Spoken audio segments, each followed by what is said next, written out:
ਤਾਂ ਮੈਂ ਕਈ ਵਾਰੀ ਰੱਬ ਅੱਗੇ ਹੱਥ ਜੋੜਦੀ ਹਾਂ ਕਿ ਅਗਲੀ ਵਾਰੀ ਜੇ ਮੈਨੂੰ ਜਨਮ ਦਿੱਤਾ ਤਾਂ ਮੈਨੂੰ ਵੀ ਕਿਸੇ ਵਧੀਆ ਪਰਿਵਾਰ 'ਚ ਤੇ ਮੁੰਡੇ ਦਾ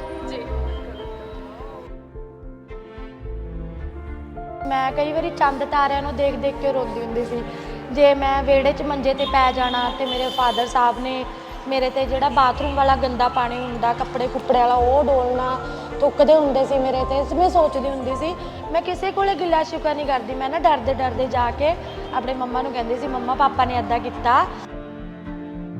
ਕੋਈ ਟਾਈਮ ਸੀ ਪਾਪਾ ਮੈਂ ਤੁਹਾਡੇ ਪਿਆਰ ਨੂੰ ਤਰਸਦੀ ਹਾਂ ਕਿ ਮੈਂ ਚਾਹੁੰਦੀ ਹਾਂ ਤੁਸੀਂ ਮੈਨੂੰ ਗਲ ਲਾਓ, ਇਸ ਚੀਜ਼ ਨੂੰ ਤਰਸਦੀ ਆ। ਮੈਂ ਆਪਣੇ ਫਾਦਰ ਸਾਹਿਬ ਦੀ ਬੁਰਾਈ ਨਹੀਂ ਕਰ ਰਹੀ, ਇੱਕ ਬਾਪ ਦੇ ਪਿਆਰ ਨੂੰ ਤਰਸੀ ਹੋਈ ਆ। ਇਹ ਨਹੀਂ ਕਿ ਇਹਦਾ ਮਤਲਬ ਇਹ ਨਹੀਂ ਕਿ ਮੈਂ ਉਹਨਾਂ ਨੂੰ ਕਹਿ ਰਹੀ ਹਾਂ ਕਿ ਮੇਰੇ ਪਾਪਾ ਬੁਰੇ ਨੇ। ਨਹੀਂ, ਬੁਰੇ ਕਿਉਂ ਸੀ। ਕੁਝ ਲੋਕਾਂ ਨੇ ਮੈਨੂੰ ਮੈਰਿਜ ਲਈ ਪ੍ਰਪੋਜ਼ ਕੀਤਾ, ਕੁਝ ਲੋਕਾਂ ਨੇ ਮੈਨੂੰ ਫਰੈਂਡਸ਼ਿਪ ਲਈ ਪ੍ਰਪੋਜ਼ ਕੀਤਾ ਤੇ ਕੁਝ ਲੋਕਾਂ ਨੇ ਤਾਂ ਇੱਥੋਂ ਤੱਕ ਮਤਲਬ ਕਿ ਹੁਣ ਕੀ ਕਹਿ ਸਕਦੀ ਹਾਂ ਆਪਣੀਆਂ ਨੂਡ ਪਿਕਸ ਵੀ ਭੇਜੀਆਂ ਮੈਨੂੰ। ਇੱਕ ਨਈ ਜੰਗ ਹੈ हौसला न छोड़ कर सामना जहान का। देखो दिवाली होवे घर वाली इत्थे होवे ते घर वाला दरानी कोले होवे। ਹੁਣ बाकी तुसीं खुद समझदार हो। सुहाना साहब गुरुद्वारे के सामने बाहर आए मैनूं धमकी भी दे के गए ने कि मैं तैनूं जान तो भी मार सकदा। मैं कहा मार दो, मैं कहा इहो जिहे जीने नालों मैनूं मरना भी मंजूर है। घट्टो घट्ट 6 साल मैं कुੱਟਮਾਰ खाधी अपनी जठानी तो जेठ तो। मेरा छोटा बेटा होया सी चिले विच मैनूं बालां तो फड़ फड़ के कुੱਟਿਆ मारिया जांदा सीगा। मैं 6 साल तो मैं भी एक कहंदे ने एक शरीफ कुड़ी वांगू ही जी हाँ। गुरप्रीत कौर वड्डियां वड्डियां स्टेजां ते गाउणा चाहुंदी सी, वॉइस ऑफ पंजाब दे ऑडिशनस गई, गुजरात गई। कमी कित्थे रह गई जिहड़ा अज जिंदगी नाल दो हत्थ करन दे लई अज फिर ढाबे ते या तवे ते रोटियां सेकणियां पै रहीआं।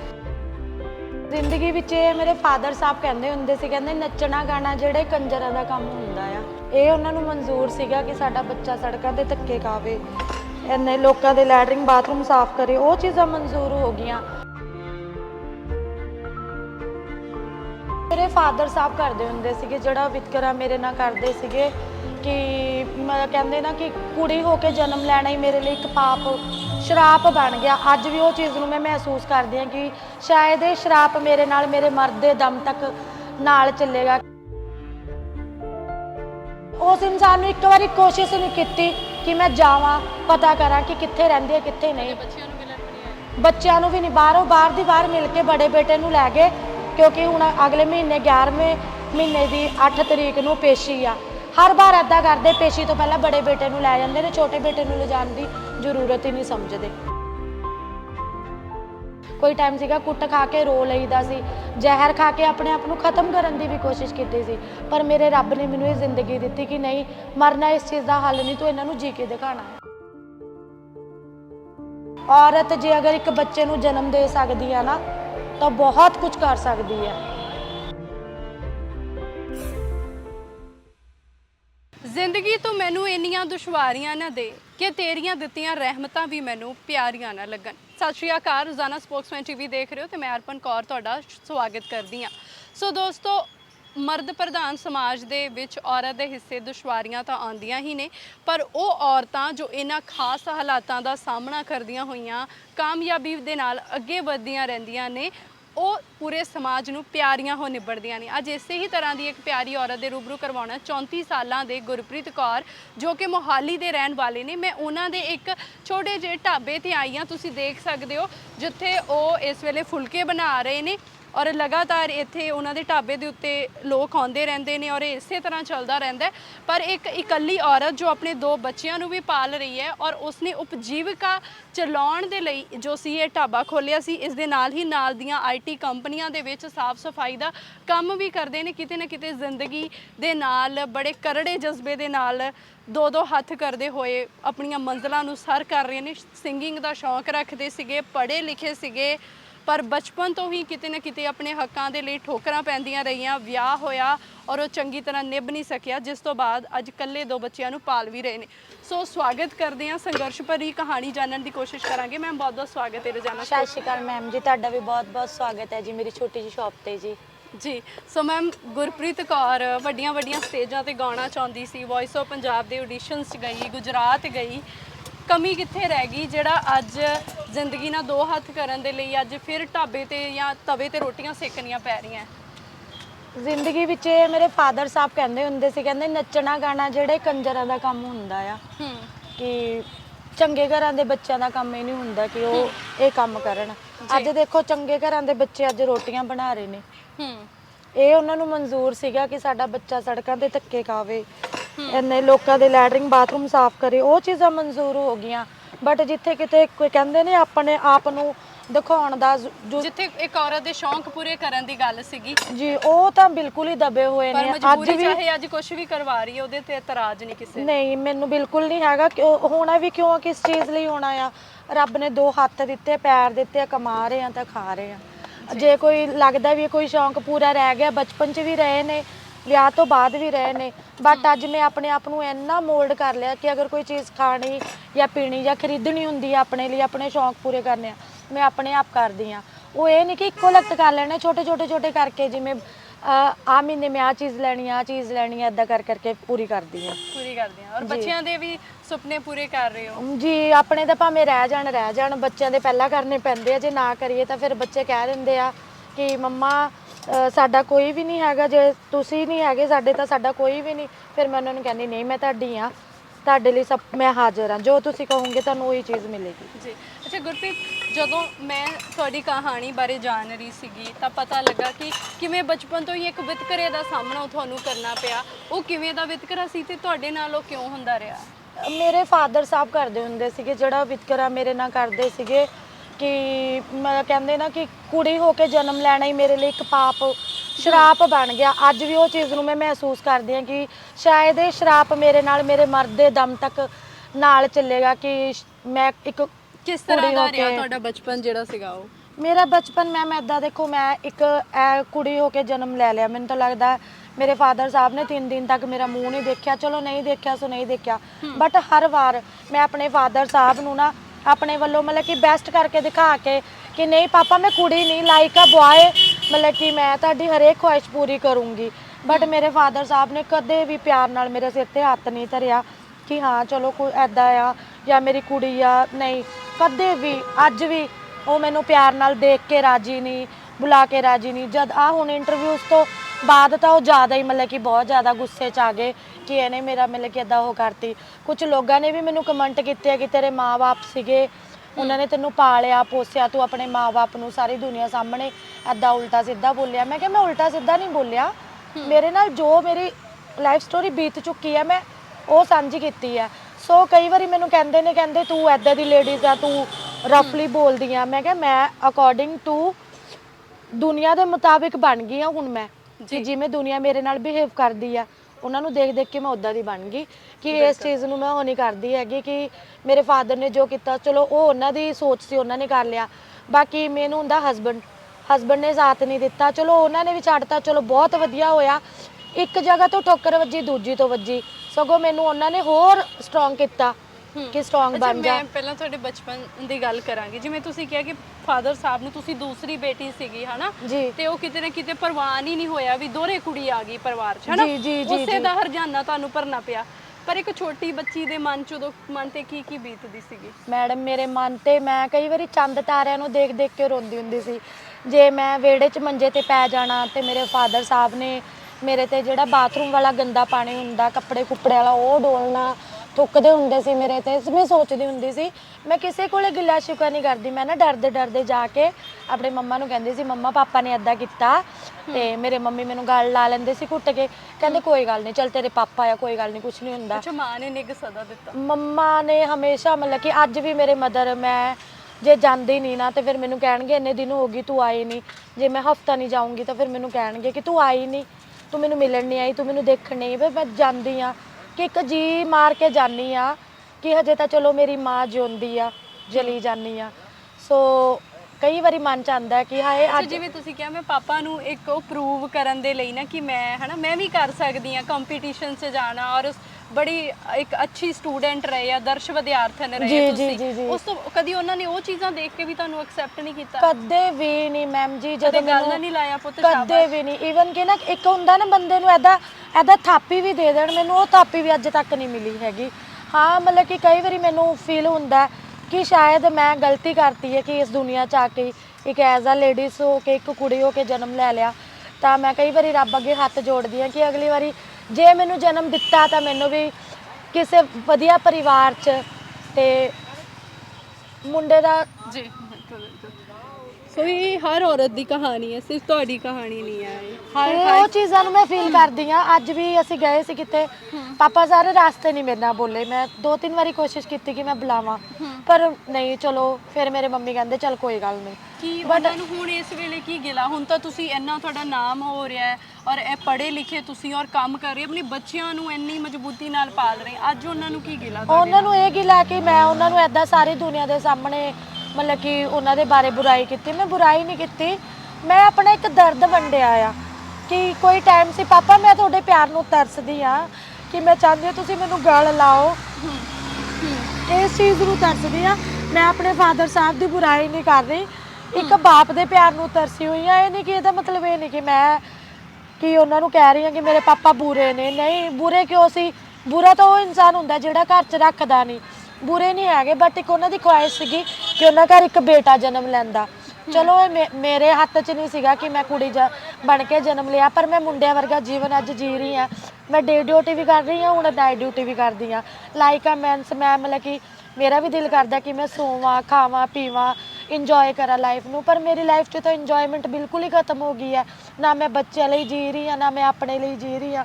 ਬਸ ਹੁਣ ਮੈਨੂੰ ਇੱਕੇ ਹੱਦ 'ਚ ਆਇਆ ਹੋਇਆ ਕਿ ਮੈਂ ਪੈਸਾ ਕਮਾਵਾਂ, ਮੈਂ ਆਪਣਾ ਘਰ ਬਣਾਵਾਂ ਤੇ ਮੈਂ ਆਪਣੀ ਮੰਮੀ ਨੂੰ ਆਪਣੇ ਕੋਲ ਰੱਖਾਂ, ਕਿ ਜਿੰਨਾ ਕੁ ਟਾਈਮ ਉਹਨਾਂ ਦੇ ਕੋਲ ਹੈਗਾ। ਮੈਂ ਅੱਜ ਘਰੇ ਜਾਂਦੀ ਹਾਂ, ਪੇਕੇ ਘਰ ਜਾਂਦੀ ਹਾਂ, ਮੈਂ ਜਾਊਂਗੀ ਚਾਹ ਬਣਾ, ਮੇਰੇ ਮਦਰ ਮੇਰੇ ਲਈ ਚਾਹ ਬਣਾਉਣ ਲਈ ਉੱਠਣਗੇ, ਗੈਸ ਬੰਦ ਕਰ ਦਿੱਤੀ ਜਾਂਦੀ ਹੈ। ਫਿਰ ਉਸ ਟਾਈਮ ਮੈਨੂੰ ਫੀਲ ਹੁੰਦਾ ਕਿ ਸ਼ਾਇਦ ਮੈਂ ਕਿਸੇ ਓਪਰੇ ਘਰ 'ਚ ਆ ਕੇ ਬੈਠ ਗਈ ਹਾਂ। ਜਿਹੜੀਆਂ ਭਰਜਾਈਆਂ ਨੇ ਉਹ ਵੀ ਬਦਸਲੂਕੀ ਕਰਦੀਆਂ? ਮੇਰੀ ਇਕੱਲੀ ਇੱਕੋ ਹੀ ਭਰਜਾਈ ਆ, ਉਹਨੇ ਹੀ ਬਹੁਤ ਅੱਤ ਚੱਕੀ ਹੋਈ ਆ। ਮਤਲਬ ਕਿ ਉਹ ਚਾਹੁੰਦੀ ਹੈ ਮੈਂ ਪੇਕੇ ਜਾਵਾਂ ਤੇ ਮੈਂ ਪੇਕੇ ਤੋਂ ਚੀਜ਼ ਲੈ ਆਵਾਂ, ਬਟ ਜੇ ਅਸੀਂ ਪੇਕੇ ਜਾਈਏ ਤਾਂ ਸਾਨੂੰ ਚੀਜ਼ ਨਹੀਂ ਮਿਲ ਸਕਦੀ। ਇਸ ਚੀਜ਼ ਤੋਂ ਉਹ ਇੰਨਾ ਜ਼ਿਆਦਾ ਅਗਰੈਸਿਵ ਹੋ ਜਾਂਦੇ ਆ ਕਿ ਜਦ ਮੈਂ ਜਾਊਂਗੀ ਫਿਰ ਮੇਰੇ ਮੰਮੀ ਨੂੰ ਬਾਅਦ ਚੋਂ ਕਹਿਣਗੇ ਕਿ ਕੁੜੀ ਦਾ ਸਦਮਾ ਕਰਕੇ ਪਈ ਹੈ, ਕਿ ਕੁੜੀ ਦੀਵਾਲੀ ਤੇ ਘਰੇ ਨਹੀਂ ਆਈ ਹੈਗੀ। ਤਾਂ ਮੈਂ ਤਾਂ ਖੁਦ ਹੀ ਨਹੀਂ ਜਾ ਕੇ ਰਾਜੀ। ਮੇਰਾ ਰੱਬ ਮੈਨੂੰ ਇੰਨੇ ਕੁ ਜੋਗਾ ਕਰੇ ਕਿ ਮੈਂ ਇੰਨਾ ਕੁ ਦੇਣ ਜੋਗੀ ਹੋ ਜਾਵਾਂ ਕਿ ਮੈਂ ਤੁਹਾਨੂੰ ਜੇ ਕਦੇ ਆਵਾਂ ਤਾਂ ਤੁਹਾਡੇ ਕੋਲ ਲਈ ਕੁਝ ਗਿਫਟ ਲੈ ਕੇ ਆਵਾਂ। ਮੈਂ ਗਈ ਸੀ ਪਰ ਮੈਂ ਖਾਲੀ ਹੱਥ ਵਾਪਸ ਮੁੜ ਕੇ ਆਈ, ਮੈਂ ਕੋਈ ਖੁਆਇਸ਼ ਵੀ ਨਹੀਂ ਰੱਖੀ। ਐਦਾਂ ਦਾ ਦਿਨ ਸੀ, ਅਸੀਂ ਕੋਈ ਦੀਵਾ ਤੱਕ ਨਹੀਂ ਜਗਾਇਆ ਆਪਣੇ ਘਰ, ਕਿਉਂਕਿ ਅਸੀਂ ਜਗਾਉਂਦੇ ਕਿ ਮੈਂ ਤੇ ਮੇਰਾ ਛੋਟਾ ਬੇਟਾ ਇਕੱਲੇ ਸੀਗੇ, ਵੱਡਾ ਬੇਟਾ ਗਿਆ ਹੋਇਆ ਆ ਤੇ ਕਿਹਦੇ ਨਾਲ ਦੀਵਾਲੀ ਮਨਾਉਣੀ ਸੀ? ਅਸੀਂ ਇਕੱਲੇ ਬੈਠੇ ਰਹੇ। ਬਸ ਇਹ ਇੱਕ ਰੱਬ ਅੱਗੇ ਹੱਥ ਜੋੜੇ ਕਿ ਕੋਈ ਦਿਨ ਐਦਾਂ ਦਾ ਆਊਗਾ ਕਿ ਸਾਡਾ ਪਰਿਵਾਰ ਵੀ ਇਕੱਠਾ ਹੋਊਗਾ, ਅਸੀਂ ਇਕੱਠੇ ਬੈਠ ਕੇ ਦੀਵਾਲੀ ਮਨਾਵਾਂਗੇ ਨਾ। ਪਰ ਅੱਛਾ, ਪਤੀ ਜਦੋਂ ਅਸੀਂ ਪਿਤਾ ਦੇ ਘਰ ਚੋਂ ਚਲੋ ਠੋਕਰਾਂ ਪੈਂਦੀਆਂ ਜਾਂ ਪਿਤਾ ਨੂੰ ਪੁੱਤ ਚਾਹੀਦਾ ਸੀ, ਜੋ ਵੀ ਸੀ, ਪਰ ਇੱਕ ਪਤੀ ਨੂੰ ਤਾਂ ਆਪਣੀ ਪਤਨੀ ਪੂਰੀ ਜ਼ਿੰਦਗੀ ਦਾ ਜੀਵਨ ਸਾਥੀ ਅਸੀਂ ਇਸ ਰਿਸ਼ਤੇ ਨੂੰ ਕਹਿੰਦੇ ਆ, ਹਨਾ? ਜੀ, ਉਹਨੇ ਆਪਣੀ ਜੀਵਨ ਸਾਥੀ ਨੂੰ ਕਿਉਂ ਦੁਰਕਾਰਿਆ? ਤੁਹਾਡੇ ਨਾਲ ਕਿਉਂ, ਕੀ ਵਿਹਾਰ ਕੀਤਾ ਉਹਨੇ? ਮੈਂ ਮੇਨ ਰੀਜ਼ਨ ਹੈ ਨਾ, ਮੇਰੀ ਦਰਾਣੀ ਆ, ਮੇਰੇ ਜਿਹੜੀ ਦਰਾਣੀ ਆ ਨਾ, ਉਹਨੇ ਮੇਰੇ ਹਸਬੰਡ ਨੂੰ ਇੰਨਾ ਆਪਣੇ ਵਸ਼ 'ਚ ਕੀਤਾ ਹੋਇਆ ਨਾ, ਤੇ ਮਤਲਬ ਕਿ ਮੇਰਾ ਕਿਹਾ ਨਹੀਂ ਮੇਰੇ ਹਸਬੰਡ ਸੁਣਨਗੇ, ਮੇਰੀ ਦਰਾਣੀ ਦਾ ਕਹਿਆ ਸੁਣਦੇ ਨੇ। ਦੇਖੋ ਦੀਵਾਲੀ ਹੋਵੇ, ਘਰ ਵਾਲੀ ਇੱਥੇ ਹੋਵੇ ਤੇ ਘਰ ਵਾਲਾ ਦਰਾਣੀ ਕੋਲੇ ਹੋਵੇ, ਹੁਣ ਬਾਕੀ ਤੁਸੀਂ ਖੁਦ ਸਮਝਦਾਰ ਹੋ ਕਿ ਗੱਲ ਕਿੱਧਰ ਨੂੰ ਜਾ ਰਹੀ ਟੌਰਚਰ ਵੀ ਹੁੰਦਾ ਰਿਹਾ ਕਿਵੇਂ? ਮੈਨੂੰ ਬਹੁਤ ਮੇਰੀ ਦਰਾਣੀ ਜਠਾਣੀ ਕੁੱਟਦੀਆਂ ਮਾਰਦੀਆਂ ਹੁੰਦੀਆਂ ਸੀਗੀਆਂ, ਜਿਹਦੇ ਕਰਕੇ ਉਹਨਾਂ ਨੇ ਮੇਰੇ ਨਾਲ ਬਹੁਤ ਜ਼ਿਆਦਾ ਇਦਾਂ ਦਾ ਮਿਸਬਿਹੇਵ ਕਰਦੀਆਂ ਹੁੰਦੀਆਂ ਸੀ, ਕੁੱਟਣਾ ਮਾਰਨਾ। ਜਠਾਣੀ ਨੇ ਮੈਨੂੰ ਕਹਿ ਕੇ ਮੇਰੇ ਨਾਲ ਬਹੁਤ ਮਤਲਬ ਕਿ ਇਦਾਂ ਦੇ ਅਗਲੀ ਵਰਡਸ ਮੇਰੇ ਲਈ ਯੂਜ਼ ਕਰਦੇ ਹੁੰਦੇ ਸੀ। ਅੱਛਾ, ਕਿਉਂਕਿ ਹਾਂ ਤੁਸੀਂ ਮੈਨੂੰ ਦੱਸਿਆ ਕਿ ਤੁਹਾਡਾ ਵਿਆਹ ਜਿਹੜਾ ਸੀ, ਕਿਉਂਕਿ ਮੁਹਾਲੀ ਸ਼ਹਿਰ ਦੇ ਵਿੱਚ ਐਡਾ ਜਾਤ ਦਾ ਹੈਗਾ ਨਹੀਂ ਹੈ, ਤੇ ਤੁਹਾਡਾ ਜਿਹੜਾ ਜਨਰਲ ਕਾਸਟ ਦੇ ਵਿੱਚ ਵਿਆਹ ਹੋਇਆ, ਸੋ ਉਹਦੇ ਕਰਕੇ ਤੁਹਾਨੂੰ ਐਕਸੈਪਟ ਨਹੀਂ ਕੀਤਾ ਉਹਨਾਂ ਨੇ? ਮੇਰੇ ਮਦਰ ਇਨ ਲਾ ਦੇ ਤਾਂ ਟੱਚਵੁੱਡ ਅੱਜ ਤੱਕ ਮੈਨੂੰ ਕਦੇ ਵੀ ਨਹੀਂ ਇੰਨਾ ਵੀ ਇੱਕ ਵੀ ਅਗਲੀ ਵਰਡ ਨਹੀਂ ਬੋਲਿਆ ਕਿ ਜਿਹਦੇ ਨਾਲ ਮੇਰੇ ਦਿਲ ਨੂੰ ਠੇਸ ਪਹੁੰਚੇ। ਮੇਰੇ ਮਦਰ ਇਨ ਲਾ ਮੇਰਾ ਬਹੁਤ ਕਰਦੇ ਸੀ, ਸਗੋਂ ਤਾਂ ਮੈਨੂੰ ਦੇਖ ਦੇਖ ਕੇ ਖੁਸ਼ ਹੁੰਦੇ ਸੀਗੇ ਕਿ ਚਲੋ ਸਾਡੇ ਪਰਿਵਾਰ 'ਚ ਕੋਈ ਤਾਂ ਇੱਦਾਂ ਦਾ ਪੜ੍ਹਿਆ ਲਿਖਿਆ ਜੀ ਆਇਆ। ਮੋਸਟਲੀ ਸਾਡੇ ਪਰਿਵਾਰ 'ਚ ਜਿਹੜੀ ਮੇਰੀ ਸੌਰਵ ਫੈਮਿਲੀ ਹੈ ਉਹਦੇ ਵਿੱਚ ਅਨਪੜ੍ਹ ਨੇ, ਕੋਈ 5th ਕਲਾਸ ਆ, ਕੋਈ 10th, ਐਦਾਂ ਹੀ ਸੀਗਾ। ਉਹ ਮੈਨੂੰ ਦੇਖ ਕੇ ਖੁਸ਼ ਹੁੰਦੇ ਸੀ। ਈਵਨ ਕਿ ਜਦ ਅਸੀਂ ਕਿਤੇ ਨੂੰਹ ਸੱਸ ਜਾਂਦੀਆਂ ਸੀ, ਇਕੱਠੀਆਂ ਆਉਂਦੀਆਂ ਜਾਂਦੀਆਂ ਸੀ, ਕਿਤੋਂ ਕੋਈ ਸਮਾਨ ਲੈ ਕੇ ਆਣੀ, ਕੋਈ ਚੀਜ਼ ਲੈ ਕੇ ਆਣੀ, ਜੇ ਕਿਸੇ ਨੂੰ ਪੈਸੇ ਫੜਾਣੇ ਤਾਂ ਮੇਰੇ ਤੇ ਇੰਨਾ ਉਹਨਾਂ ਨੂੰ ਟਰਸਟ ਸੀਗਾ, ਦੇ ਦਿੰਦੇ ਸੀਗੇ। ਬਟ ਮੇਰੀ ਦਰਾਣੀ ਨੂੰ ਇਸੇ ਗੱਲ ਦੀ ਜੈਲਸੀ ਫੀਲ ਹੁੰਦੀ ਸੀ ਮੇਰੇ ਨਾਲ ਕਿ ਮੰਮੀ ਇਹਦੇ ਨਾਲ ਜ਼ਿਆਦਾ ਕਰਦੇ ਆ। ਇੱਕ ਦਿਨ ਇੱਦਾਂ ਦਾ ਆਇਆ, ਉਹਨੂੰ ਅਟੈਕ ਆ ਗਿਆ, ਤੇ ਉਹ ਵੀ ਇਹਨਾਂ ਨੇ ਮੇਰੇ ਤੇ ਇਲਜ਼ਾਮ ਲਾਇਆ ਕਿ ਉਹ ਅਟੈਕ ਮੇਰੇ ਕਰਕੇ ਆਇਆ। ਅੱਛਾ ਜੀ। ਤੇ ਮਤਲਬ ਤੁਹਾਨੂੰ ਐਕਸੈਪਟੈਂਸ ਇਸ ਕਰਕੇ ਨਹੀਂ ਦਿੱਤੀ, ਇੱਕ ਤਾਂ ਜਾਤ ਕਰਕੇ, ਜਾਤ ਕਰਕੇ ਕਿ ਉਹ ਜਨਾਨੀ ਅੱਜ ਮੇਰੇ ਹਸਬੰਡ ਨੂੰ ਮੇਰੇ ਕੋਲ ਵਾਪਸ ਨਹੀਂ ਆਉਣ ਦੇ ਰਹੀ। ਤੁਸੀਂ ਚਾਹੁੰਦੇ ਆ ਕਿ ਉਹਨਾਂ ਨਾਲ ਜ਼ਿੰਦਗੀ ਜੀ ਜਾਵੇ? ਦੇਖੋ ਮੈਡਮ, ਜਿਸ ਇਨਸਾਨ ਨੇ ਮੈਨੂੰ ਅੱਜ ਤੱਕ 4-5 ਸਾਲ ਹੋ ਗਏ, ਮੈਂ ਸੜਕ ਦੇ ਉੱਤੇ ਧੱਕੇ ਖਾ ਰਹੀ ਹਾਂ, ਦੁਨੀਆ ਦੇਖ ਰਹੇ ਨੇ, ਲੱਖਾਂ ਕਰੋੜਾਂ ਲੋਕ ਦੇਖ ਰਹੇ ਨੇ ਮੈਨੂੰ, ਤੇ ਉਸ ਇਨਸਾਨ ਨੂੰ ਇੱਕ ਵਾਰੀ ਕੋਸ਼ਿਸ਼ ਨਹੀਂ ਕੀਤੀ ਕਿ ਮੈਂ ਜਾਵਾਂ, ਪਤਾ ਕਰਾਂ ਕਿ ਕਿੱਥੇ ਰਹਿੰਦੇ ਆ, ਕਿੱਥੇ ਨਹੀਂ। ਕਦੇ ਬੱਚਿਆਂ ਨੂੰ ਮਿਲਣ ਵੀ ਨਹੀਂ ਆਏ? ਬੱਚਿਆਂ ਨੂੰ ਵੀ ਨਹੀਂ, ਬਾਹਰ ਦੀ ਬਾਹਰ ਮਿਲ ਕੇ ਬੜੇ ਬੇਟੇ ਨੂੰ ਲੈ ਗਏ, ਕਿਉਂਕਿ ਹੁਣ ਅਗਲੇ ਮਹੀਨੇ 11ਵੇਂ ਮਹੀਨੇ ਦੀ 8 ਤਰੀਕ ਨੂੰ ਪੇਸ਼ੀ ਆ। ਹਰ ਵਾਰ ਇੱਦਾਂ ਕਰਦੇ, ਪੇਸ਼ੀ ਤੋਂ ਪਹਿਲਾਂ ਬੜੇ ਬੇਟੇ ਨੂੰ ਲੈ ਜਾਂਦੇ ਨੇ, ਛੋਟੇ ਬੇਟੇ ਨੂੰ ਲਿਜਾਣ ਦੀ ਜ਼ਰੂਰਤ ਹੀ ਨਹੀਂ ਸਮਝਦੇ ਕਿ ਮੈਨੂੰ ਪੇਸ਼ੀ ਤੇ ਨਾ ਜਾਣਾ ਪਵੇ, ਤਾਂ ਕਿ ਮੈਂ ਵਕੀਲ ਦੇ ਅੱਗੇ ਸ਼ੋਅ ਆਫ ਕਰ ਸਕੂੰਗਾ ਕਿ ਮੈਂ ਇਹਨਾਂ ਨੂੰ ਮਿਲਦਾ ਆਉਂਦਾ ਜਾਂਦਾ। ਸੋਹਾਣਾ ਸਾਹਿਬ ਗੁਰਦੁਆਰੇ ਦੇ ਸਾਹਮਣੇ ਬਾਹਰ ਆਏ, ਮੈਨੂੰ ਧਮਕੀ ਵੀ ਦੇ ਕੇ ਗਏ ਨੇ ਕਿ ਮੈਂ ਤੈਨੂੰ ਜਾਨ ਤੋਂ ਵੀ ਮਾਰ ਸਕਦਾ। ਮੈਂ ਕਿਹਾ ਮਾਰ ਦੋ, ਮੈਂ ਕਿਹਾ ਇਹੋ ਜਿਹੇ ਜੀਣੇ ਨਾਲੋਂ ਮੈਨੂੰ ਮਰਨਾ ਵੀ ਮਨਜ਼ੂਰ ਆ। ਮੈਂ ਸਿੱਧੀ ਇੰਨੀ ਗੱਲ ਕਹੀ ਆ। ਬਾਕੀ ਹੁਣ ਉਹਨਾਂ ਦੇ ਉੱਤੇ ਆਉਣਾ ਚਾਹੁੰਦੇ, ਨਹੀਂ ਆਉਣਾ ਚਾਹੁੰਦੇ, ਮੈਂ ਤਾਂ ਕੋਸ਼ਿਸ਼ ਕਰ ਰਹੀ ਹਾਂ। ਹੁਣ ਮੈਂ ਸੋਚ ਰਹੀ ਹਾਂ ਕਿ ਮੈਂ ਇੱਕ ਵਾਰੀ ਜਾਵਾਂ, ਪੰਚ ਸਰਪੰਚ ਨਾਲ ਬਹਿ ਕੇ ਮੈਂ ਗੱਲਬਾਤ ਨਿਬੇੜਾਂ ਕਿ ਦੱਸੋ ਬਈ ਕੀ ਚਾਹੁੰਦੇ ਨੇ ਇਹ। ਕੌਣ ਜਨਾਨੀ ਬਰਦਾਸ਼ਤ ਕਰੇਗੀ ਮੈਡਮ ਮੇਰਾ ਹਸਬੰਡ ਹੋ ਕੇ ਮੇਰੀ ਦਰਾਣੀ ਕੋਲੇ ਜਾਵੇ? ਮੇਰਾ ਫਿਰ ਵੀ ਲੱਗਦਾ ਵੀ ਉਹਨਾਂ ਦੇ ਚਲੋ ਜੋ ਵੀ ਰਿਸ਼ਤੇ ਨੇ, ਜੋ ਦੇਖੋ ਮੈਮ, ਇਹ ਚੀਜ਼ਾਂ ਛੁਪੀਆਂ ਨਹੀਂ ਰਹਿੰਦੀਆਂ ਹੁੰਦੀਆਂ, ਇਹ ਤਾਂ ਕਦੇ ਨਾ ਕਦੇ ਖੁੱਲ ਜਾਂਦੀਆਂ ਨੇ। ਅੱਜ ਨਹੀਂ ਖੁੱਲਣਗੀਆਂ, ਕੱਲ ਖੁੱਲਣਗੀਆਂ, ਕਦੇ ਨਾ ਕਦੇ ਇਹੋ ਜਿਹਾ ਟਾਈਮ ਆਊਗਾ ਜਦ ਸੱਚ ਸਾਹਮਣੇ ਆ ਜਾਊਗਾ। ਉਹਨੂੰ ਅੱਜ ਮੈਂ ਐਕਸੈਪਟ ਕਰਕੇ ਬੈਠੀ ਆ, ਆਉਣ ਵਾਲੇ ਟਾਈਮ 'ਚ ਇੱਕ ਦਿਨ ਉਹ ਸਭ ਦੇ ਸਾਹਮਣੇ ਐਕਸਪੋਜ਼ ਤਾਂ ਹੋਊਗਾ ਹੀ। ਸੋ ਤੁਹਾਨੂੰ ਇੱਥੇ ਹੁਣ ਤੁਸੀਂ ਇਕੱਲੇ ਆਪਣੇ ਬੱਚਿਆਂ ਦੇ ਨਾਲ ਕੀ ਕੰਮ ਕਰਦੇ ਆ ਇੱਥੇ ਮੁਹੱਲੇ 'ਚ? ਮੈਂ ਫਿਲਹਾਲ ਮੈਂ ਇਕੱਲੀ ਨਹੀਂ ਹੈਗੀ, ਇੱਕ ਮੇਰੇ ਵੀਰ ਜੀ ਨੇ ਅੰਬਾਲਾ ਤੋਂ ਆਉਂਦੇ, ਉਹ ਮੇਰੇ ਨਾਲ, ਉਹ ਮੇਰੀ ਮਦਦ ਕਰਾਉਂਦੇ ਆ। ਇੱਕ ਰਾਜੂ ਹੈ, ਇਹ ਸਾਡੇ ਨਾਲ ਇੱਥੇ ਸਾਡੀ ਮਦਦ ਕਰਦੇ ਨੇ ਸਵੇਰ ਤੋਂ ਲੈ ਕੇ ਸ਼ਾਮ ਤੱਕ। ਮੈਂ 2-2:30 ਵਜੇ ਆਉਂਦੀ ਹਾਂ ਦੁਕਾਨ ਤੇ, ਸਾਡੇ ਰੋਟੀ ਪਾਣੀ ਜੋ ਵੀ ਚੀਜ਼ ਇਹੀ ਬਣਾਉਂਦੇ ਕਰਦੇ ਨੇ, ਤੇ ਜਿੰਨਾ ਹੋ ਸਕਦਾ ਮੇਰੀ ਮਦਦ ਕਰਦੇ ਨੇ। ਮੈਂ ਇੱਦਾਂ ਹੀ ਕਹਾਂ, ਮੈਂ ਇਹਨਾਂ ਨੂੰ ਕੋਈ ਪੈਸਾ ਨਹੀਂ ਦਿੰਦੀ, ਕੋਈ ਇੱਦਾਂ ਦੀ ਦਿਹਾੜੀ ਨਹੀਂ ਦਿੰਦੀ ਹੈਗੀ। ਬਸ ਇਹ ਅਗਰ 4 ਪੈਸੇ ਬਣਦੇ ਆ, ਉਹਦੇ ਵਿੱਚੋਂ ਮੈਂ ਇਹਨਾਂ ਨੂੰ ਕਹਿੰਦੀ ਹਾਂ ਕਿ ਜਿੰਨੇ ਤੁਹਾਡੀ ਖੁਸ਼ੀ ਆ ਉਹਦੇ ਨਾਲ ਮੈਨੂੰ ਦੇ ਦਿਓ ਜੀ, ਤੇ ਬਾਕੀ ਤੁਸੀਂ ਦੇਖ ਲਓ। ਬੱਚਿਆਂ ਦੀ ਮਤਲਬ ਕਿਵੇਂ ਬੱਚਿਆਂ ਦੀ ਪੜ੍ਹਾਈ ਕਰਵਾ ਰਹੇ ਹੋ, ਹੁਣ ਕੀ ਕਰ ਰਹੇ ਹੋ? ਮੇਰੇ ਬੱਚੇ ਗਵਰਨਮੈਂਟ ਸਕੂਲ 'ਚ ਜਾ ਰਹੇ ਨੇ। ਮੈਂ ਚਾਹੁੰਦੀ ਹਾਂ ਕਿ ਮੈਂ ਇੰਨੀ ਕੁ ਸਟਰਗਲ ਕਰਾਂ।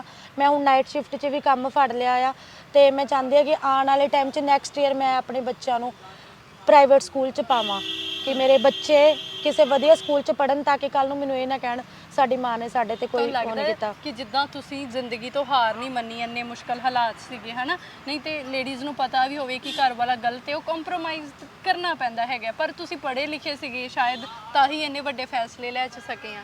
ਫੈਸਲੇ ਮੈਂ ਪਹਿਲਾਂ ਤਾਂ ਘੱਟੋ ਘੱਟ 6 ਸਾਲ ਮੈਂ ਕੁੱਟਮਾਰ ਖਾਧੀ ਆਪਣੀ ਜਠਾਣੀ ਤੋਂ, ਜੇਠ ਤੋਂ। ਮੇਰਾ ਛੋਟਾ ਬੇਟਾ ਹੋਇਆ ਸੀ, ਛਿਲੇ ਵਿੱਚ ਮੈਨੂੰ ਬਾਲਾਂ ਤੋਂ ਫੜ ਕੇ ਕੁੱਟਿਆ ਮਾਰਿਆ ਜਾਂਦਾ ਸੀਗਾ। ਮੈਂ 6 ਸਾਲ ਤਾਂ ਮੈਂ ਵੀ ਇੱਕ ਕਹਿੰਦੇ ਨੇ ਇੱਕ ਸ਼ਰੀਫ ਕੁੜੀ ਵਾਂਗੂ ਹੀ ਜੀ ਆ। ਬਟ ਅੱਜ ਜਿੰਨੀ ਮੈਂ ਇੰਨੀ ਲੜਾਕੂ ਬਣ ਗਈ ਆ ਨਾ, ਇਹ ਮੈਨੂੰ ਮਾਹੌਲ ਨੇ ਕਰਤਾ ਆ। ਇਨਵਾਇਰਨਮੈਂਟ ਨੂੰ ਦੇਖ ਕੇ ਕਹਿੰਦੇ ਨਾ, ਮਾਹੌਲ ਨੂੰ ਦੇਖ ਕੇ ਕਹਿੰਦੇ ਲੋਹੇ ਨੂੰ ਵੀ ਜਿੰਨਾ ਆਪਾਂ ਅੱਗ 'ਚ ਰੱਖਾਂਗੇ ਓਨਾ ਹਾਰਡ ਹੋ ਜਾਂਦਾ। ਮੈਂ ਹੁਣ ਉਹ ਲੋਹਾ ਬਣ ਚੁੱਕੀ ਆ ਕਿ ਅੱਜ ਦੇ ਟਾਈਮ 'ਚ ਅਗਰ ਕੋਈ ਮੈਨੂੰ ਕੁਝ ਬੋਲਦਾ, ਹੁਣ ਮੈਂ ਬਰਦਾਸ਼ਤ ਨਹੀਂ ਕਰਦੀ, ਅਗਲੇ ਨੂੰ ਉਸੇ ਔਨ ਦਾ ਸਪੋਟ ਅਗਲੇ ਨੂੰ ਜਵਾਬ ਦੇਈਦਾ। ਕੋਈ ਟਾਈਮ ਸੀਗਾ ਕੁੱਟ ਖਾ ਕੇ ਰੋ ਲਈਦਾ ਸੀ, ਜ਼ਹਿਰ ਖਾ ਕੇ ਆਪਣੇ ਆਪ ਨੂੰ ਖਤਮ ਕਰਨ ਦੀ ਵੀ ਕੋਸ਼ਿਸ਼ ਕੀਤੀ ਸੀ, ਪਰ ਮੇਰੇ ਰੱਬ ਨੇ ਮੈਨੂੰ ਇਹ ਜ਼ਿੰਦਗੀ ਦਿੱਤੀ ਕਿ ਨਹੀਂ, ਮਰਨਾ ਇਸ ਚੀਜ਼ ਦਾ ਹੱਲ ਨਹੀਂ, ਤੂੰ ਇਹਨਾਂ ਨੂੰ ਜੀ ਕੇ ਦਿਖਾਉਣਾ ਆ। ਕੀ ਬਾਤ ਹੈ। ਔਰ ਬੱਚਿਆਂ ਦੀ ਜ਼ਿੰਦਗੀ ਬਣਾਉਣੀ ਹੈ ਸਭ ਤੋਂ ਵੱਡੀ ਗੱਲ, ਔਰ ਤੁਸੀਂ ਕਰ ਵੀ ਰਹੇ। ਅੱਛਾ, ਜਦੋਂ ਮੈਂ ਆ ਦੇਖਦੀ ਆ ਹਨਾ, ਇੱਧਰ ਸਾਰੇ IT ਕੰਪਨੀਆਂ ਨੇ, ਇੱਧਰ ਆਟੋ ਸਟੈਂਡ ਵੀ ਹੈਗਾ, ਛੋਟਾ ਜਿਹਾ ਤੁਹਾਡਾ ਢਾਬਾ, ਇੱਕ ਇਕੱਲੀ ਔਰਤ ਜਦੋਂ ਸਮਾਜ ਦੇ ਵਿੱਚ ਵਿਚਰਦੀ ਹੈ, ਹਰ ਕਿਸੇ ਨੂੰ ਪਤਾ ਇਹਦੇ 2 ਬੱਚੇ ਆ, ਕਦੀ ਸੁਸਾਇਟੀ 'ਚ ਕਿਸੇ ਨੇ ਮਿਸਬਿਹੇਵ ਤੇ ਨਹੀਂ ਕੀਤਾ, ਜਾਂ ਉਹਨਾਂ ਨੇ ਪੂਰਾ ਤੁਹਾਨੂੰ ਮਾਨ ਸਤਿਕਾਰ ਦਿੱਤਾ? ਦੇਖੋ ਮੈਮ, ਜਿੱਥੇ ਮੈਂ ਕੰਮ ਕਰਦੀ ਆ, ਮੈਨੂੰ ਸਾਰੇ ਰਿਸਪੈਕਟਫੁਲੀ ਸਾਰੇ ਮੈਨੂੰ ਦੀਦੀ ਕਹਿ ਕੇ ਬੁਲਾਉਂਦੇ ਆ। ਕੋਈ ਪਰਸਨ ਹੈ ਜਿਹੜੇ ਮੈਨੂੰ ਮਤਲਬ ਕਿ ਨਹੀਂ ਬੁਲਾਉਂਦਾ। ਸੋ ਕਹਿੰਦੇ ਆ ਨਾ, ਅਗਰ ਐਨੇ ਲੋਕਾਂ ਵਿੱਚ ਅਗਰ ਕੋਈ ਇੱਕ ਬੁਰਾ ਇਨਸਾਨ ਹੈ ਤਾਂ ਉਹਨੂੰ ਇਗਨੋਰ ਮਾਰੋ। ਮੋਸਟਲੀ ਟੱਚਵੁੱਡ ਮੈਂ ਹਰੇ ਭਰੇ ਰੁੱਖਾਂ ਦੇ ਥੱਲੇ ਖੜੀ ਆ, ਮੈਨੂੰ ਅੱਜ ਤੱਕ ਕੋਈ ਇਨਸਾਨ ਹੋਊਗਾ ਜਿਹਨੇ ਗਲਤ ਬੋਲਿਆ, ਜਿਹੜੇ ਬੋਲਦੇ ਆ ਮੈਨੂੰ ਜੱਜ ਵੀ ਕਰਦੇ ਨੇ ਕਿ ਤੂੰ ਐਦਾਂ ਦੀ ਆ। ਫਿਰ ਮੈਂ ਉਹਨੂੰ ਕਹਿੰਦੀ ਕਿ ਆਪਣੀ ਫਿਲਾਸਫੀ ਆਪਣੇ ਕੋਲ ਰੱਖੋ, ਮੈਂ ਜਿੱਦਾਂ ਦੀ ਆ ਮੈਂ ਐਦਾਂ ਹੀ ਠੀਕ ਆ। ਚੰਗੇ ਬਣ ਕੇ ਮੈਨੂੰ ਕੋਈ ਮੈਡਲ ਨਹੀਂ ਮਿਲ ਗਏ ਸੀਗੇ, ਹੁਣ ਮੈਂ ਬੁਰੀ ਬਣ ਕੇ ਵੀ ਕਿਸੇ ਨੇ ਮੈਨੂੰ ਮੈਡਲ ਨਹੀਂ ਦੇ ਦੇਣਾ, ਇਸ ਕਰਕੇ ਮੈਂ ਬੁਰੀ ਹੀ ਠੀਕ ਆ। ਬੁਰੀ ਨਹੀਂ, ਸਖਤ ਲਾ ਲਓ, ਕਿਉਂਕਿ ਇਹ ਨਾ ਉਹ ਚਾਹੁੰਦੇ ਨੇ ਕਿ ਸਾਡੀ ਉਂਗਲਾਂ ਤੇ ਚੜ ਜੇ, ਆਪਾਂ ਉਂਗਲਾਂ ਤੇ ਚੜਦੇ ਨਹੀਂ। ਮੇਰੀ ਇਹਨਾਂ ਇੰਟਰਵਿਊ, ਜਦੋਂ ਮੇਰੀਆਂ ਪਿਛਲੀਆਂ ਇੰਟਰਵਿਊਆਂ ਹੋਈਆਂ ਨੇ ਉਹਦੇ ਵਿੱਚ ਮੈਂ ਆਪਣਾ ਨੰਬਰ ਆ ਜਿਹੜਾ ਸੋਸ਼ਲ ਮੀਡੀਆ ਤੇ ਦੇ ਬੈਠੀ ਸੀ, ਤੇ ਉਹਦੇ ਬਾਅਦ ਲੋਕਾਂ ਨੇ ਮੈਨੂੰ ਬਹੁਤ ਮਤਲਬ ਕਿ ਤੰਗ ਕੀਤਾ ਆ। ਈਵਨ ਕਿ ਕੁਝ ਲੋਕਾਂ ਨੇ ਮੈਨੂੰ ਮੈਰਿਜ ਲਈ ਪ੍ਰਪੋਜ਼ ਕੀਤਾ, ਕੁਝ ਲੋਕਾਂ ਨੇ ਮੈਨੂੰ ਫਰੈਂਡਸ਼ਿਪ ਲਈ ਪ੍ਰਪੋਜ਼ ਕੀਤਾ, ਤੇ ਕੁਝ ਲੋਕਾਂ ਨੇ ਤਾਂ ਇੱਥੋਂ ਤੱਕ ਮਤਲਬ ਕਿ ਹੁਣ ਕੀ ਕਹਿ ਸਕਦੀ ਹਾਂ, ਆਪਣੀਆਂ ਨੂਡ ਪਿਕਸ ਵੀ ਭੇਜੀਆਂ ਮੈਨੂੰ, ਸੌਰੀ ਕਿ ਐਦਾਂ ਦੀ ਲੋਕਾਂ ਨੇ ਮਤਲਬ ਕਿ ਮੇਰੇ ਨਾਲ, ਮੈਂ ਤੁਹਾਨੂੰ ਦੱਸ ਨਹੀਂ ਸਕਦੀ ਕਿ ਇੱਕ ਹੈਲਪ ਲਈ ਮੈਂ ਆਪਣਾ ਨੰਬਰ ਦਿੱਤਾ ਸੀਗਾ। ਇੰਨੀ ਗੰਦੀ ਮਾਨਸਿਕਤਾ ਵਾਲੇ ਲੋਕਾਂ ਦੇ ਵਿੱਚ ਤੇ ਮੈਂ ਕਿੱਦਾਂ ਤੁਸੀਂ ਨਿਕਲੇ? ਸਮ ਟਾਈਮ ਆਈ ਵਾਸ ਥਿੰਕਿੰਗ ਮੈਂ ਇਹ 'ਚ ਕੀ ਗਲਤੀ ਕਰ ਬੈਠੀ। ਮੈਂ ਤਾਂ ਉਹ ਜਿਹੀ ਲੇਡੀਜ਼ ਲਈ ਮਿਸਾਲ ਬਣਨਾ ਚਾਹੁੰਦੀ ਹਾਂ ਕਿ ਜੋ ਹਾਰ ਚੁੱਕੀਆਂ ਨੇ। ਚਲੋ ਮੈਨੂੰ ਰੱਬ ਨੇ ਮੌਕਾ ਦਿੱਤਾ ਕਿ ਅੱਜ ਮੈਂ ਇੰਨੇ ਲੋਕਾਂ ਦੇ ਅੱਗੇ ਆ ਚੁੱਕੀ ਹਾਂ, ਮੈਂ ਇੰਨੇ ਲੋਕਾਂ ਵਿੱਚ ਫੇਮਸ ਹੋ ਚੁੱਕੀ ਹਾਂ। ਚਲੋ ਫੇਮਸ ਵੀ ਮੈਨੂੰ ਉਹ ਨੀਲੀ ਛੱਤ ਵਾਲੇ ਨੇ ਕੀਤਾ, ਕਿਉਂਕਿ ਮੈਂ ਆਪਣੀ ਮਿਹਨਤ ਦੇ ਸਿਰ ਤੇ ਉੱਪਰ ਉੱਠੀ ਹਾਂ। ਮੈਂ ਕੋਈ ਗੰਦ ਨਹੀਂ ਪਾਇਆ। ਲੋਕ ਮੈਨੂੰ ਬਹੁਤ ਕੁਝ ਬੋਲਦੇ ਨੇ, ਹੁਣ ਤੱਕ ਮੈਨੂੰ ਫੋਨ ਆਉਂਦੇ ਨੇ, ਬਟ ਮੈਂ ਉਹਨਾਂ ਲੋਕਾਂ ਦੇ ਕਾਲ ਅਸੈਪਟ ਕਰਦੀ ਹਾਂ ਜਿਹੜੇ ਹੁਣ ਮੇਰੇ ਨੌਨ ਨੇ। ਅਨਨੋਨਸ ਦੀ ਮੈਂ ਕਾਲ ਚੱਕਣੀਆਂ ਬੰਦ ਕਰਤੀਆਂ। ਬਟ ਇਹ ਸੋਚੋ ਕਿ ਤੁਹਾਡੇ ਘਰੇ ਵੀ ਧੀਆਂ ਨੇ, ਭੈਣਾਂ ਨੇ, ਮਾਂ ਆ। ਮੇਨ ਚੀਜ਼, ਤੁਸੀਂ ਵੀ ਇੱਕ ਲੇਡੀਜ਼ ਦੇ ਕੋਲੋਂ ਜਨਮ ਲਿਆ, ਤੁਸੀਂ ਕਿਵੇਂ ਕਿਸੇ ਨੂੰ ਬਿਨਾਂ ਜਾਣੇ ਇਹ ਚੀਜ਼ਾਂ ਭੇਜ ਸਕਦੇ ਹੋ, ਕਿਵੇਂ ਕਹਿ ਸਕਦੇ ਹੋ? ਜੇ ਮੈਂ ਕਿਸੇ ਨੂੰ ਭਰਾ ਕਹਿੰਦੀ ਆ, ਬਾਅਦ ਚੋਂ ਅਗਰ ਉਹ ਭਰਾ ਨਹੀਂ ਬਣਨਾ ਚਾਹੁੰਦਾ, ਨਾ ਬਣ, ਤੇ ਫਿਰ ਬਾਅਦ ਚੋਂ ਮੈਨੂੰ ਕਹਿਣਗੇ ਕਿ ਹਾਂ ਤੂੰ ਸਾਡੇ ਨਾਲ ਫਰੈਂਡਸ਼ਿਪ ਕਰ ਲੈ। ਇਹ ਕੀ ਮਤਲਬ ਹੋਇਆ ਬਈ? ਅਗਰ ਮੈਂ ਸਿੰਗਲ ਆ ਤਾਂ ਮੈਂ ਤੁਹਾਡੇ ਨਾਲ ਦੋਸਤੀ ਲਈ ਹੋਆ।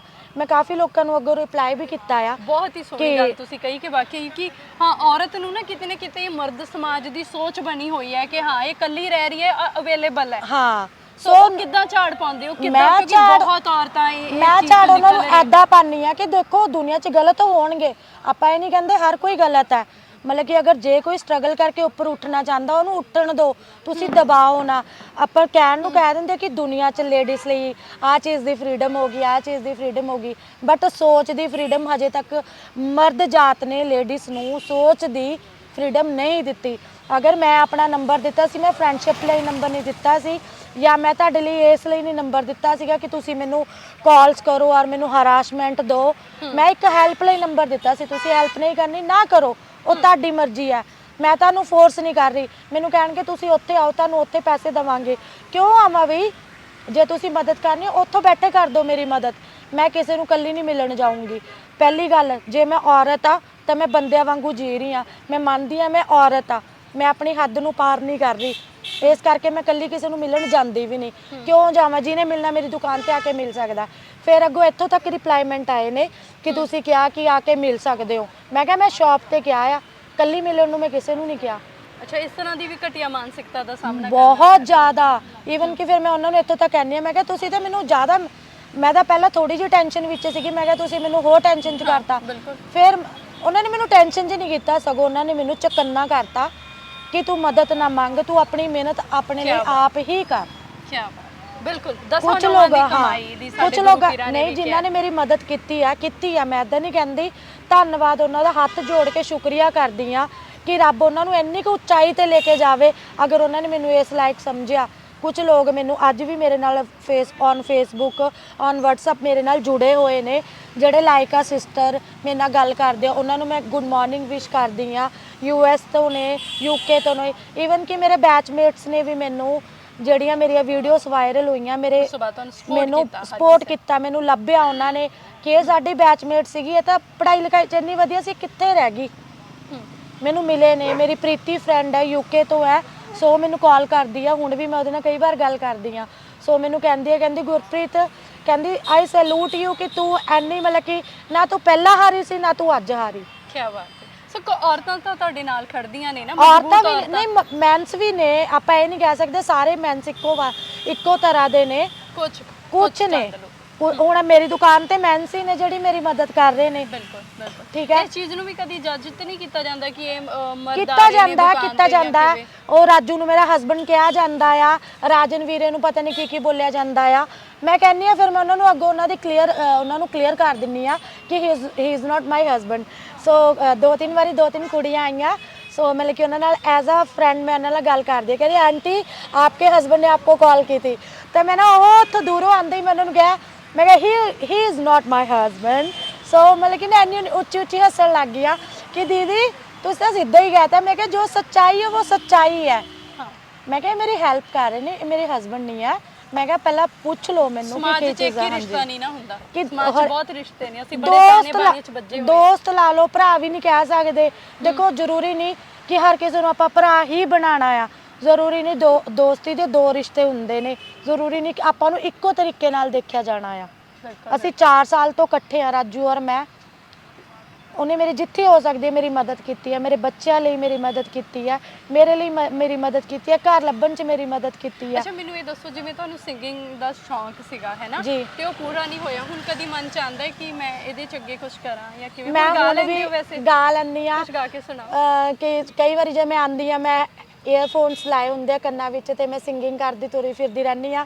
ਲੋਕ ਮੈਨੂੰ ਕਹਿੰਦੇ ਆ ਕਿ ਇਹਦਾ ਦਿਮਾਗ ਹਿੱਲਿਆ ਹੋਇਆ, ਪਾਗਲ ਹੈ ਇਹ। ਸੋ ਮੈਂ ਉਸ ਚੀਜ਼ ਨੂੰ ਮੈਂ ਅੱਜ ਵੀ ਆਪਣੇ ਅੰਦਰ ਜ਼ਿੰਦਾ ਰੱਖਿਆ। ਜਦੋਂ ਮੈਂ ਆਂਦੀ ਜਾਂਦੀ ਆ ਮੈਂ ਉੱਚੀ ਉੱਚੀ ਲਾਊਡਲੀ ਗਾਣੇ ਗਾਉਂਦੀ ਆਂਦੀ ਆ, ਮੈਨੂੰ ਕਿਸੇ ਦੀ ਕੋ ਨਹੀਂ। ਵੱਧ ਗਾਉਂਦੇ ਹੋ? ਮਤਲਬ ਕਿ ਗਾਣੇ ਤਾਂ ਮੈਨੂੰ ਸਾਰੇ ਹੀ ਪਸੰਦ ਨੇ, ਸੈਡ ਆ ਜਿਹੜੇ ਵੀ ਆ, ਮੂਡ ਦੇ ਉੱਤੇ ਆ ਕਿ ਜਿਹੜਾ ਵੀ। ਸੁਣਾਓਗੇ ਅੱਜ? ਮਤਲਬ ਕਿ ਜਿਵੇਂ ਹੁਣ ਮੈਨੂੰ ਕਈ ਵਾਰੀ ਮੈਂ ਜ਼ਿਆਦਾ ਮੈਨੂੰ ਮੋਟੀਵੇਸ਼ਨ ਜਿਸ ਗਾਣੇ ਆ, ਅਨਿਲ ਕਪੂਰ ਦੀ ਹਿੰਦੀ ਮੂਵੀ ਹੈ ਮੇਰੀ ਜੰਗ ਦਾ, ਜ਼ਿੰਦਗੀ। ਸੁਣਾਓ। ਜ਼ਿੰਦਗੀ हर कदम एक नई जंग है, जीते जाएंगे हम, जीते जाएंगे हम, तू अगर संग है। जिंदगी हर कदम एक नई जंग है, हौसला न छोड़ कर सामना जहान का, वो बदल रहा है देख रंग आसमान का, रंग आसमान का। ਕੀ ਬਾਤ, ਬਹੁਤ ਹੀ ਸੋਹਣਾ। Thank you ma'am. ਤੁਸੀਂ ਬਹੁਤ ਹਿੰਮਤ ਕੀਤੀ ਹੈ, ਬੱਚਿਆਂ ਨੂੰ ਪਾਲ ਰਹੇ ਹੋ ਇਕੱਲੇ, 2 ਬੇਟਿਆਂ ਦੀ ਜ਼ਿੰਦਗੀ ਬਣਾਉਣ ਦੀ ਜਦੋਜਹਿਦ 'ਚ ਲੱਗੇ ਹੋ ਔਰ ਪੂਰਾ ਦਿਨ ਕੰਮ ਕਰ ਰਹੇ ਹੈਗੇ ਹੋ। ਬਹੁਤ ਸਾਰੀਆਂ ਔਰਤਾਂ ਜਿਹੜੀਆਂ ਆਪਣੇ ਲਈ ਕਦੀ ਸਟੈਂਡ ਹੀ ਨਹੀਂ ਲੈ ਪਾਉਂਦੀਆਂ, ਕੀ ਕਹਿਣਾ ਚਾਹੁੰਦੇ ਹੋ? ਮੈਂ ਤਾਂ ਸਭ ਮੇਰੇ ਹਰ ਵੀਡੀਓਜ਼ ਦੇ ਵਿੱਚ ਮੈਂ ਇਦਾਂ ਹੀ ਕਹਿੰਦੀ ਆ ਮੋਸਟਲੀ ਕਿ ਦੇਖੋ ਜ਼ਿੰਦਗੀ ਤੋਂ ਹਾਰੋ ਨਾ ਯਾਰ, ਜ਼ਿੰਦਗੀ ਨੂੰ ਜਿਓ। ਮੈਨੂੰ ਕਿ ਲੋਕ ਤੰਗ ਨਹੀਂ ਕਰਦੇ, ਵਾਧੂ ਕਰਦੇ ਨੇ ਬਾਏ ਕਾਲਸ ਵੀ। ਮੈਨੂੰ ਲੋਕ ਕਹਿੰਦੇ ਤੁਸੀਂ ਨੰਬਰ ਬਲੌਕ ਕਰ ਦਿਓ। ਮੈਂ ਕਿਉਂ ਬਲੌਕ ਕਰਾਂ? ਤੁਸੀਂ ਆਪਣੀ ਸੋਚ ਨੂੰ ਬਲੌਕ ਕਰੋ, ਜਿਹੜੀ ਗੰਦੀ ਸੋਚ ਆ ਉਹਨੂੰ ਬਲੌਕ ਕਰੋ। ਮੈਂ ਆਪਣਾ ਨੰਬਰ ਉੱਦਾਂ ਹੀ ਔਨ ਰੱਖੂੰਗੀ।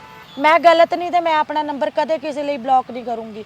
ਮੈਂ ਉਹਨਾਂ ਲੋਕਾਂ ਨੂੰ ਬਲੌਕ ਕਰੂੰਗੀ ਜਿਨ੍ਹਾਂ ਦੀ ਸੋਚ ਗੰਦੀ ਹੈ, ਜਦੋਂ ਲੋਕ ਮੈਨੂੰ ਤੰਗ ਕਰਨਗੇ। ਇਸ ਕਰਕੇ ਇਹ ਜਿਹੇ ਲੋਕਾਂ ਨੂੰ ਆਪਣੀ ਜ਼ਿੰਦਗੀ 'ਚੋਂ ਬਲੌਕ ਮਾਰ ਦਿਓ, ਬਾਹਰ ਕੱਢ ਦਿਓ, ਜਿਹੜੇ ਤੁਹਾਨੂੰ ਹਰ ਵਕਤ ਦਿਖਾਉਂਦੇ ਕਿ ਤੂੰ ਨੀਚਾ ਆ।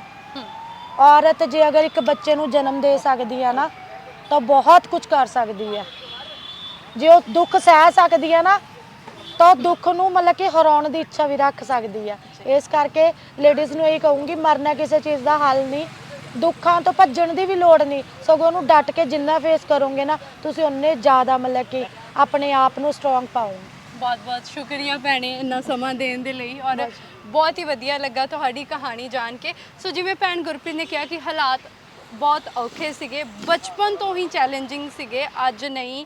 ਪਹਿਲਾਂ ਇੱਕ ਫਾਦਰ ਜਿਹਨੂੰ ਪੁੱਤਰ ਚਾਹੀਦਾ ਸੀਗਾ, ਉਹ ਪੁੱਤਰ ਨਾ ਹੋਣ ਦਾ ਗੁੱਸਾ ਧੀ ਤੇ ਕੱਢਦਾ ਰਿਹਾ।